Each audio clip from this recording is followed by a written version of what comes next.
Welcome, friends. Thank you for joining this evening healing session, weekly session that we have. And let's begin with a prayer. Divine Mother, Heavenly Father, friend, beloved God, great masters, saints and sages of all religions, beloved Guru, we humbly bow at thy feet. Divine masters, we invite your blessings, your strength, your courage, as we walk this journey towards truth, towards healing.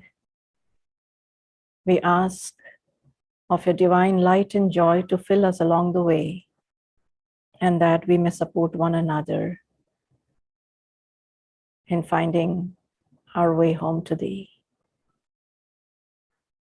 Om Shanti, Shanti, Shanti. So friends, today our topic is rising above criticisms. I hope I'm audible and okay, good. So rising above criticisms, I think we all have experienced criticism in our life from somebody, or we may have criticized somebody. So both ways, we have experienced the hurt, the dejection, and further negativity probably sometimes in the process. And we realize it's not a very healthy state of being. And we would love to know what's the shortest path out of it, or what's the shortest way to rise. And we will look at a few tools today in this brief session. But first, I just want to quickly set a context for the session. What is criticism and why do we criticize? And what is criticism? If we look at it, criticism is a point of view that probably is in opposition to our own, and especially presented in a negative way. And we criticize when things don't go our way. We expect it to be a certain way, and we realize that circumstances or people do not understand it in the way we see it. And so we don't like it and we criticize. And likewise, when someone does the same towards us, or sometimes it's simply we don't like it. We lack respect for the thing or the circumstance or the person, and we tend to be critical about it.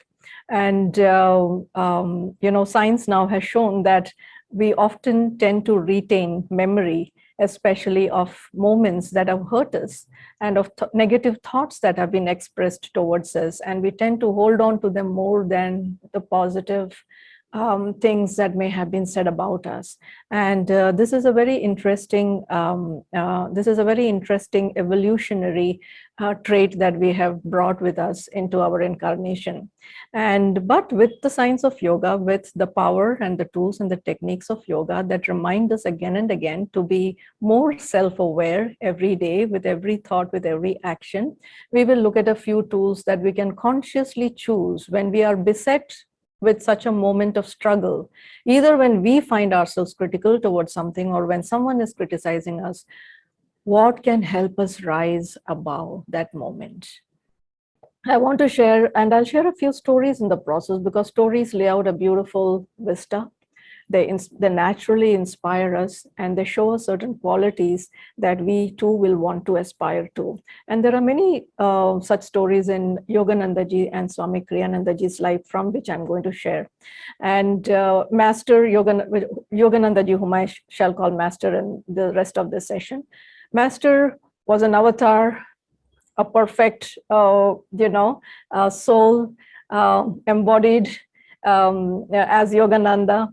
And yet, his life on earth was not easy. In fact, he faced a lot of persecution, a lot of criticism. Likewise, Swami Kriyananda, for all the good that they wanted to bring into this world and they brought into this world, they were often faced with criticism and condemnation. Likewise, Christ, for all the teachings of truth and compassion and kindness that he brought, he was eventually crucified. So there is a natural momentum in this world of Maya, friends, towards that which is negative. And it takes us to be self-aware, it takes us to be intentional, and it takes us to make positive choices every moment we are faced with such difficult situations. I want to start with the story of Swamiji, and we probably all of us have heard of this story. When a certain member in the village would not pay his dues, and year after year, and one day the village manager decided to talk to him about it, and he told him that either he fulfills his responsibility to the community or he leaves Ananda. And Swamiji says this member decided to visit him, and for a full hour he told Swamiji about all his faults, about how everything that he did in life was useless, was of no importance. And Swamiji heard him out quietly. He said there was no point in defending myself, so I heard him out completely. And when he finished, I thanked him and wished him well. And that sense of calmness with which Swamiji heard all those negative insults, he said very quickly, that energy transformed into a beautiful song which he cherished all his life. And that beautiful song is I Love Without Fear. Many of us sing it, have heard it, and enjoy it. It's a very deep, beautiful song, very transformative in its power.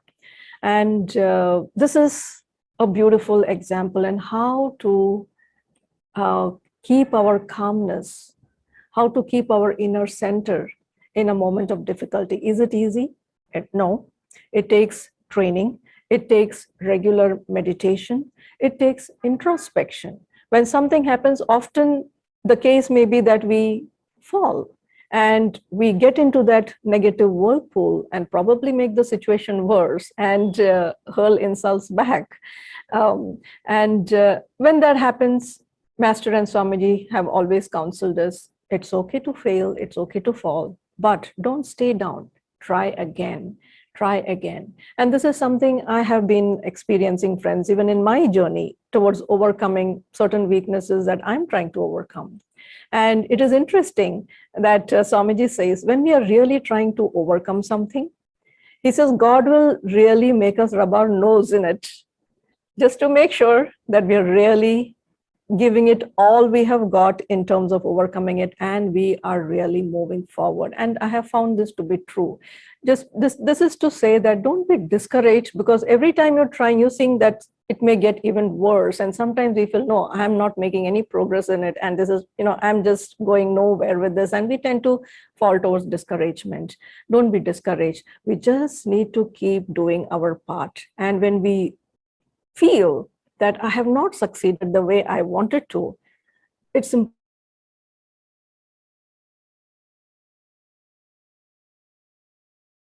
we are challenged to be able to put one step forward. And even if it is a weak step, to be able to put it forward with confidence. That is the affirmation. That is the power of affirmation. So introspection, affirmation, these are two powerful tools which we can bring to bear on a moment of weakness and transform it into a moment of strength. This is a very beautiful thing that one of the devotee says. He says, when I am weak, then I'm strong. So when we find ourselves caught in such moments, pray to God. Pray to God for strength. Pray to God to help us overcome. There is also that beautiful story about how Master was once insulted when he went to invite a prominent judge in Kolkata to attend his school's, anniversary banquet, and the judge insulted him very badly. And Master very calmly, Master was taken aback, but he maintained his calmness. He told him, I hope you can come, sir. And he returned. And of course, as the story goes, the judge comes to the event and he tells everybody how surprised he was to find a man like Yogananda. And he said, if the country can produce even one man like Yogananda, this world will be very blessed. What was Yoganandaji's reaction? Introspection. He said, praise or blame cannot make me better or worse. I am what I am in front of my conscience and in front of God. This is also very important. What we hold in our hearts, what is our sense of esteem? We don't want to forget, or rather we want to remind ourselves again and again, constant remembrance of the truth that I am a child of God.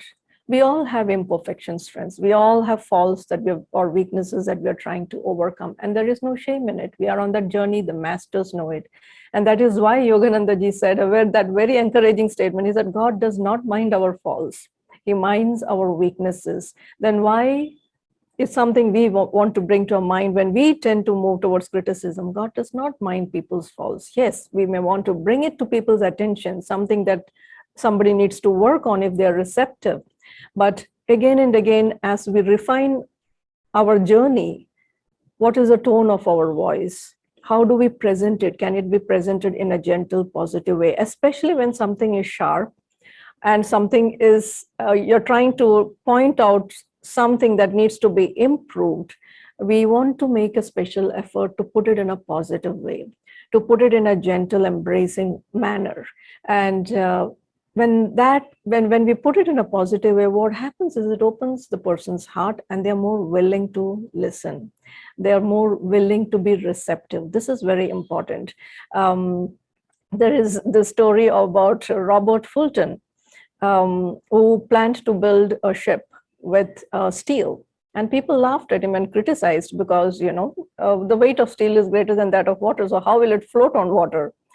So, but now, of course, the truth is, if water can be displaced, if the displaced amount of water is greater than the weight of steel, of course it can float. And so Fulton did not bother to give too much energy to his those who were criticizing him. He instead proceeded to build his vessel. And one day he got the ship to float, and all criticisms died out. So sometimes a way of answering criticism might be to just silently continue to do what we are doing well, and our actions can speak for itself. That's a very powerful message to give out. And Yogananda ji would say, when somebody tells you something negative, he says, you can say, maybe you're right. And he says, if they are right, do introspect. If they are right, he says, quietly put out the energy to change what you need to change. And if they are not, he said, it does not matter anyway, because, we know that there has been some misunderstanding, some misconception, and there is no need to challenge or debate or fight it outwardly. So again, that's a very powerful attitude to carry, that attitude of openness when it comes. Because when we are open, the power to adapt if needed, or the power to raise our energy towards self-improvement, or the power to fix gaps in our understanding that someone may have brought to our attention in a harsh way maybe, but however, if we can impersonally, without taking it too personally, if we can pay attention and feel, hey, that's a gap in my understanding that I was not yet aware of. That openness gives us the power to change, to accept. It's important to be able to accept what is. In any case, if there is something in front of us, there is something the Divine Mother is trying to tell us. And we are trying to, and some strength is trying, some higher potential within us is trying to be revealed. And it is good to pray to Divine Mother inwardly. Divine Mother, show me what I need to change in myself. Show me how I can do this better. And that is a good way to respond to criticisms. I also want to talk a little bit about self-criticism, because we can be very hard on ourselves. We tend to see the darkest spots in ourselves sometimes I often use that as a way for self-improvement. And it is good as long as you do not allow the energy to fall towards negativity and towards bitterness or towards lack of confidence or towards lack of self-esteem, because then it begins to paralyze us and begins to impose limitations on us. Then we know that we are going wrong. But as long as our observation is not over-personalized and is simply seen as a fact that needs to be accepted and worked on in the best ways possible, that is a way to look at things positively. It's sometimes we think to ourselves, it's not good to criticize, it's not good to say anything negative, and it's all good. No, that approach is also not a productive approach. It's good for us to calm our mind, especially when something disturbs us, it's good to first take a deep breath. Pranayams are very helpful. Deep breathing is very helpful. First, good to calm our heart and then look at it, stepping a little outside of that whirlpool to be able to depersonalize that moment and look at it from a third person's perspective, from the point of view of this Leela that is playing out, and to impersonally ask the question, what is the lesson that I need to learn from this moment? And I want to close with the story of Yogananda ji. This is about a woman who helped his work financially in big ways. But then her attitude would be one of very over possessive attitude and almost like she owned master. But master, of course, would not comply with, her wishes and demands. He was always, centered in God, and he would do things only if he had that permission, that sanction from Divine Mother. So, of course, there were times when she didn't like his independence against her perceived sense of, dependence of master on her wealth. And she got very critical of master, often hurling insults at him publicly. And master never responded except with kindness. And over a period of time, repeated insults, repeated kindness, repeated compassion.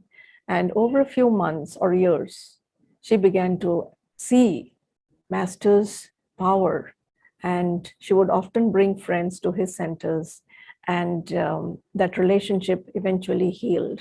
So, as yogis, as devotees who walk the path of truth, we want to strengthen ourselves, friends. It is not easy in a moment of criticism. We get caught in that whirlpool, and it often pulls us down. But like Swamiji showed through his story, he says, if you can just meet it with calmness, there is a spiritual alchemy that happens there, where that energy is transformed into something divine.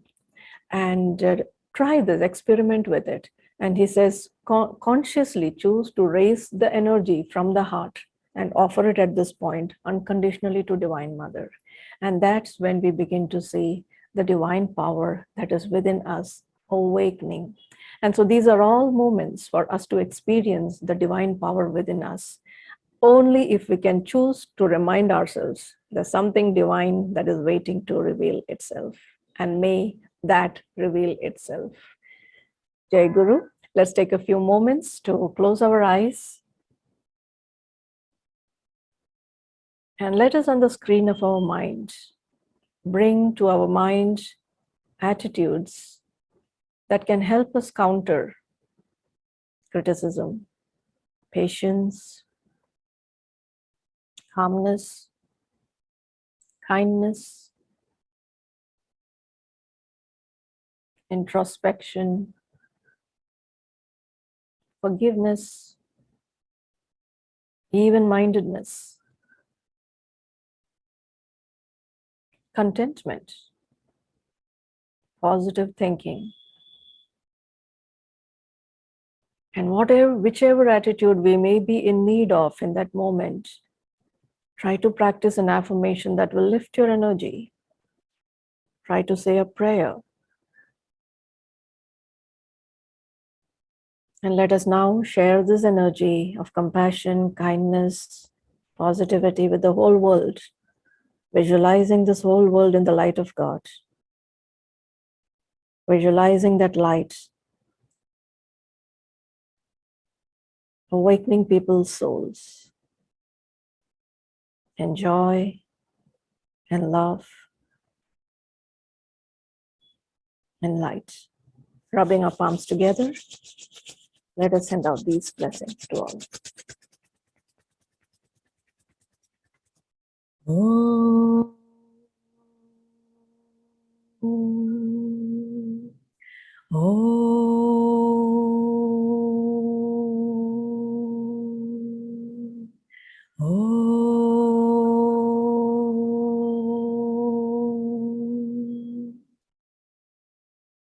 Om Shanti, Shanti, Shanti.